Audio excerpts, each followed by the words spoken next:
Hello, Professor. We are very pleased to be here with you today. My name is Gonçalo Mendes and this is my colleague Vasco Moreira, and we are here today for an interview for the first European Conference on e-public procurement. So, Professor, you are a member of the e-tendering expert group in the European Union on e-public procurement. You have a PhD in Sciences Engineering, a master's degree in Operations Research, and also a degree in Civil Engineering. You are the author of more than 20 books and over 120 articles published in major international publishers.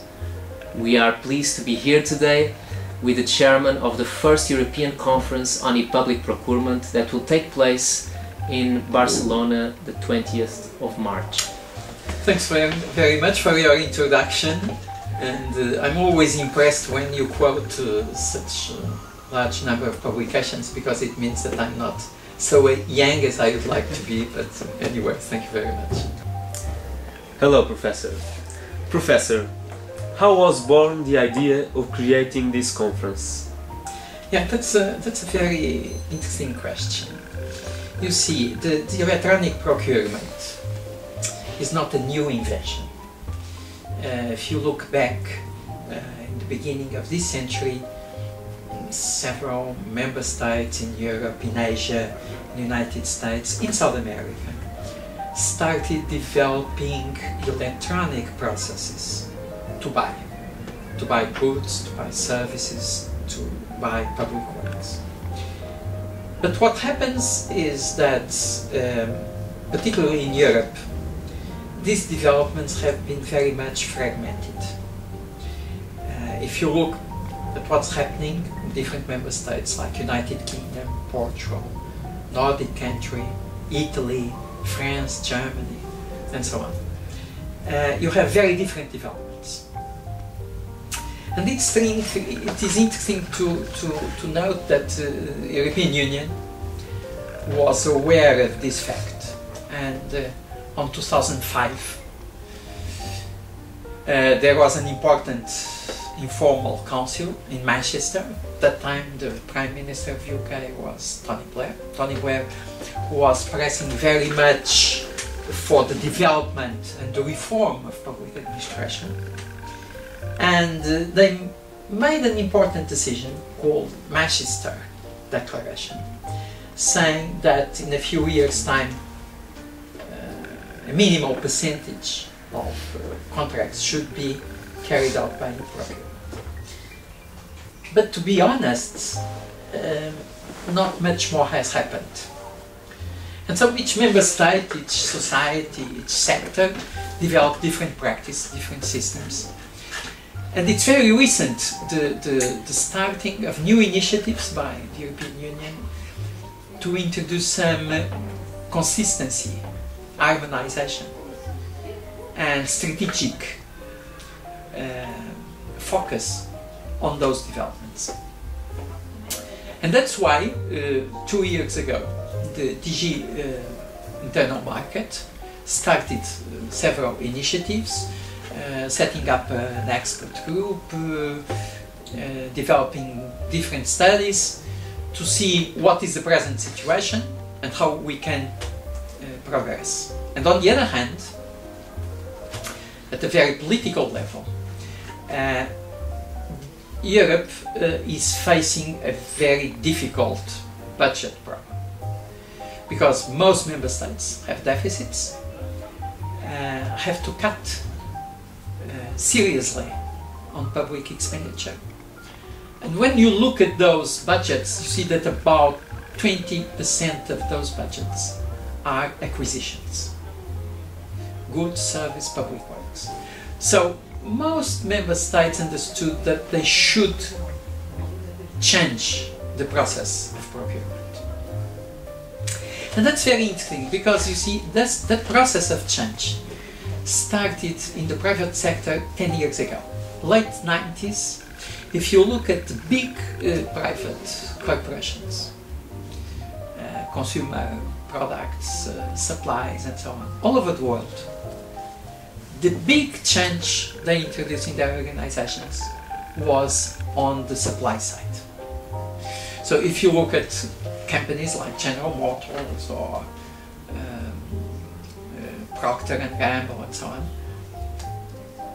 the major area of change and of innovation was not how to promote human resources, was how can we buy more effectively and efficiently.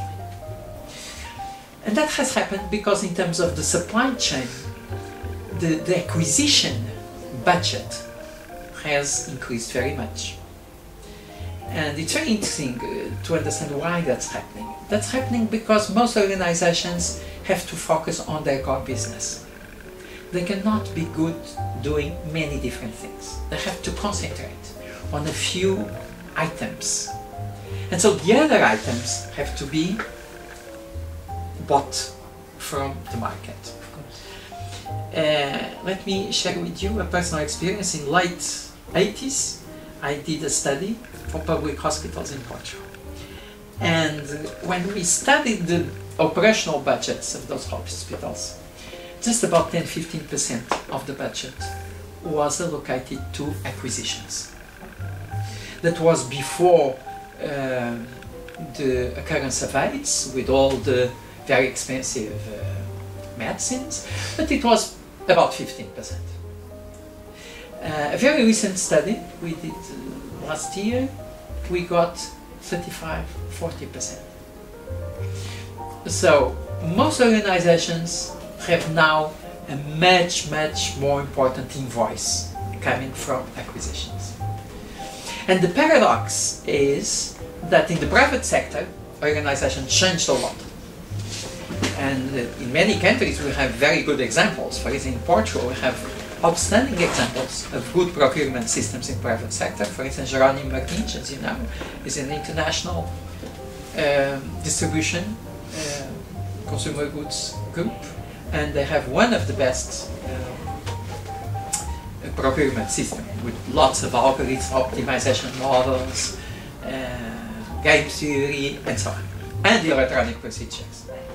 But the paradox was that these developments took place in the private sector, but did not take place in the public sector.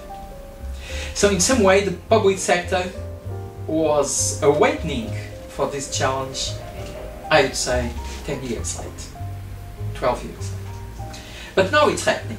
And as I was telling, now Europe is committed to develop e-procurement, to achieve more transparency, savings, and to build the internal market also for public procurement.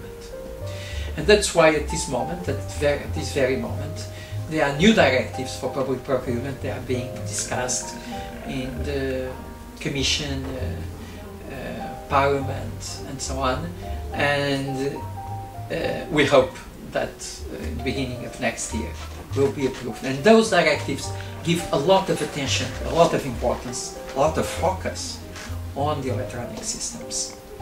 Why? Because they set up ambitious targets to have all public institutions using that system, and also because they introduce new procedures. And one of them is the electronic catalogs, which is a fascinating challenge and change and innovation, because so at this moment myself I can use eBay or Amazon to buy my own goods or services, but the public institution cannot use. So we'll have a new landscape of opportunities for public procurement. Now, this explains the reason to organize the conference beginning next year. Why? Because it's the time where we have to compare different European experiences, putting them together, and looking at them and trying to understand how they are compatible, how they are consistent, and which are the best practices. And it's amazing that it's the very first European scientific and technological conference on this topic. And this means that so far the developments have been, as I told you before, very fragmented and very isolated within the borders of each member state. So the reason of organizing this conference at this time is exactly because it's the right time to look at the new decisions of the European Union. Let me tell you that the voting in the Parliament of the new directives is scheduled for next February. We'll have the conference on 20th March. To see what's happening, what are the best practices, and also to have an exhibition with e-platforms. Why? Because we believe that electronic procurement has to be very much based on software as a service. We have excellent companies in Europe, also in Portugal, and we are now inviting them to come to Barcelona and to show their products, to show their services. So this is the reason why we are organizing this conference next March. It's very nice, Professor. So, Professor, regarding your experience, what can you tell to the participants about the importance of this event? Basically, what can they expect from this conference? Yes, also a very interesting question. Well, they can expect to get a picture of what's really happening in terms of e-procurement. Because you see, it's amazing that at this moment, if you ask me exactly what is this picture in the 27 member states, I should answer to you very honestly, I don't know. Nobody knows. And it's interesting because even the European Commission does not know. Let me just quote a fact.